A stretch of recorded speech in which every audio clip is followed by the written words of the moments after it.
Welcome back to another review by Mega Train Lover. First of all, I would like to start this video by wishing everyone a Happy New Year, and this is the first review of 2024. As you can see, we are looking at a Bachmann locomotive, and this is actually a locomotive which I got back in November, but I only recently got it back because as soon as I got it from eBay it had to be sent to Bachmann for repair. Luckily managed to sort it out with the seller in the end, but anyway, you know, the whole point is it's here, it works, and you know, we're able to review it properly. It wasn't working initially, but yeah, let's not get into detail over that. The locomotive, as you can see, is a Class 85. I'm not going to give you any prizes for guessing that, unfortunately, but you can also see it's not in the box. I've taken it out, given it a run in, etc, etc. But if we turn to the side, you can see its product code is 31-676A, and it's a Type AL5, which is the pre-TOPS classification for the Class 85 electric, and its number is E3057, and it's in BR Electric Blue. If we turn to the back, you can see you get quite a bit of information about the class if you want to read. There you go. So the Class 85, along with the 81, 82, 83, 80 and 84 classes, you can think of these as basically being predecessors to the Class 86. They were all very similar to each other, however they were all manufactured by different companies. In the case of the Class 85, these were manufactured by BR at Doncaster Works between 1961 and 1964, and in total there were 40 locomotives built, and they were built for use on the West Coast Main Line. Obviously the West Coast Main Line was electrified in the early 1960s, and obviously, well, they needed, of course they needed electric locomotives to run the services, hence why they built these first sort of 5 electrics. Then they moved on to the very, very successful Class 86. That's not to say that the early electrics weren't successful.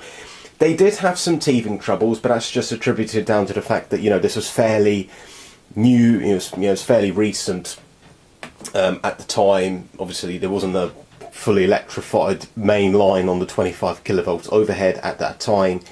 Obviously, there was the Woodhead route, but that's 1500 volts DC. Obviously, West Coast Main Line uses 25 kilovolt AC. So it was fairly new technology. They did work. Obviously all the teething troubles were ironed out, and after the 85 they moved on to the very successful Class 86, which of course is probably the most well-known electric locomotive class of its time, and then of course the Class 87. And the 85s, they were in service until 1991, along with all the other early electrics. They were all withdrawn in the late 1980s, as they were replaced by the new Class 90s, which were introduced in 1987. And one example has been preserved, and it's preserved at Barrow Hill Roundhouse. I believe it's by the I think it's preserved by the AC Electric Group. Let me just quickly check, but there is definitely, yep, it is preserved by the AC Locomotive Group, and it is at Barrow Hill Shed at the moment. I think the aim of the group is to get it back into mainline service, but yeah, at the moment we're just glad, you know, that at least one of these has survived. And in fact, one example of the other early electrics I mentioned, the 81, 82, 83, 84, they were all preserved as well. One example has been preserved of each as well.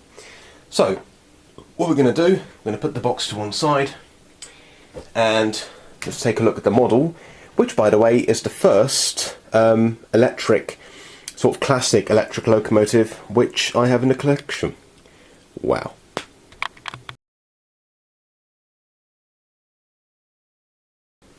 Wow. First of all, I would just like to address the elephant in the room, the livery. The livery on this is absolutely beautiful. Honestly, this gorgeous kind of sky blue colour, yeah, it is no words. It is just immaculate. Both on the real thing, it looked immaculate on the real thing, but even on the Bachmann model here, the blue livery just looks stunning. it is beautiful. So let's start from, well, I say start from the front. I mean, it's got two ends, but yeah, let's start from this end, because this is the end without the coupling. And this is also the end where you've got a driver and not a fireman, a second man. Obviously, it doesn't need a fireman, it's electric. But yeah, at the front, you can see all this detail, which I have added myself, if the camera does focus. Oh, come on, there we go. So all this extra detail I've fitted to the front. It's got sprung buffers. The lights do work. The head code light lights up when it's coming towards you. When it's going away, one of the tail lights lights up as well.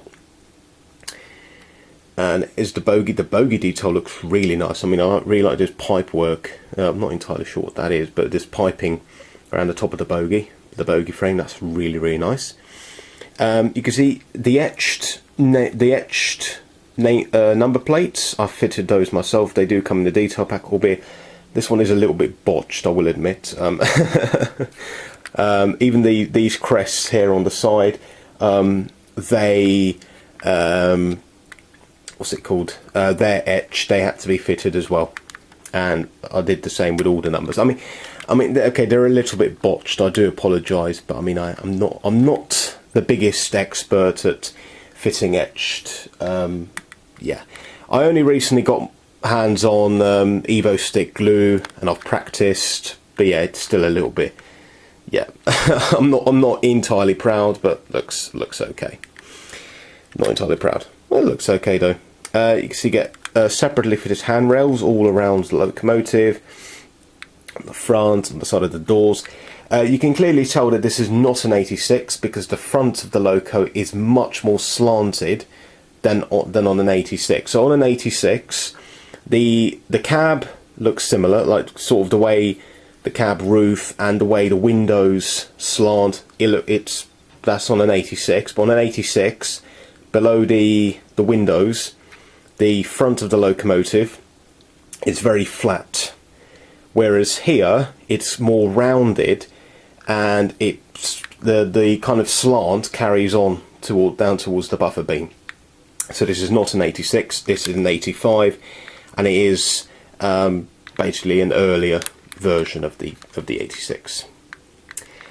Let's look at the roof. The roof detail is fantastic. I mean, you get both two pantographs, which was needed in the early days because I think the electrical system wasn't very reliable at that time, or something of the sorts. But later on, they removed one of the pantographs because it wasn't really needed. But yeah, you get the two pantographs, which is unusual for a British locomotive. The only British locomotive that has two pantographs is the Class 92. Yeah, that's the only British electric loco in service which has two pantographs. Both of them do go up. There is a latch which they go onto. So there we go. There's one, and the other one. Let me just find there is a very, very tiny latch which they do attach onto, and then that. Yeah, there we go. Yes, there we go, and it looks really, really nice. So let's put them back down. See, there is a little kind of little thing that they attach to. But yeah, the roof detail looks really nice. All the transformers and the wiring as well. Underneath this box, there are controls for both the cab lights. The locomotive does have cab lights, but impressively, it's got engine room lights. So when you turn the lights on, these lights, on the other side you can't see because there's no windows, but on this side where there is the corridor for the engine room, it does light up, so you do get engine room lights, which is really, really nice. And bearing in mind that this model was released over 10 years ago, so that is a very, very nice innovation. You get these details on the bottom, which are unpainted, but I think that's how they are. But they still look really nice. And yeah, you get the other end of the locomotive, which has as you can see, it has a different head code. Here is 3 Mike 3-1. Here is 1 Foxtrot 3-3.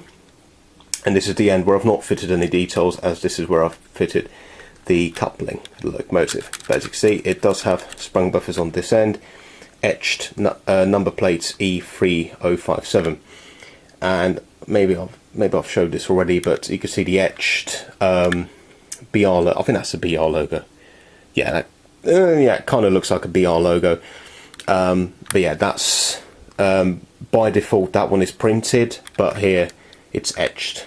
I've basically fitted the etched versions which come in the back.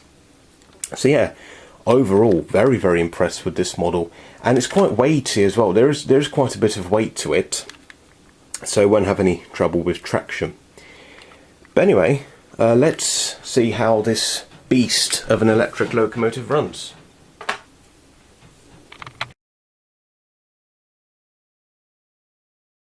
So here we have the Bachmann Class 85 on the track.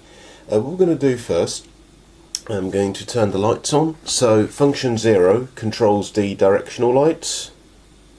There you go, so the head code lit up.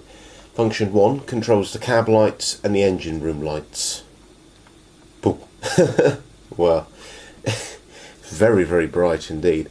Another thing I'm going to do, since this is an electric loco, I'm going to put the pantograph up. Of course it's not necessary, but you know, just for aesthetics, it's more, it looks slightly more realistic. So let's just carefully, there we go. Right, let's give her some power, and off she goes.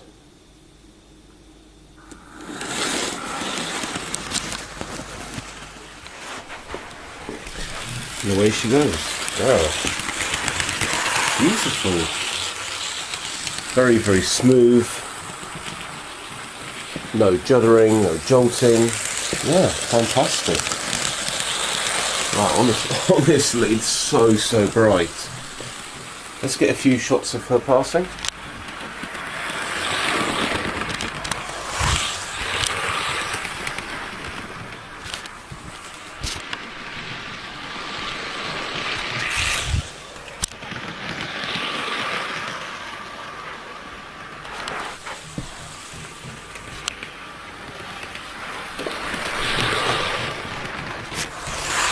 Yeah, as you can see, she's running beautifully.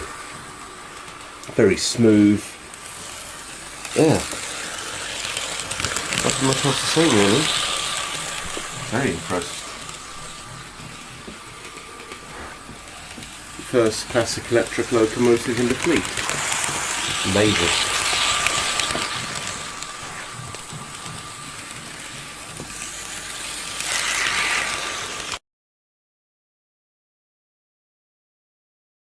Just to conclude this video, this is a very, very high recommendation from me. It is a fantastic model. If you get your hands on one, any livery, whether it's this one, you know, slightly later, electric blue or standard BR blue, I would highly recommend it.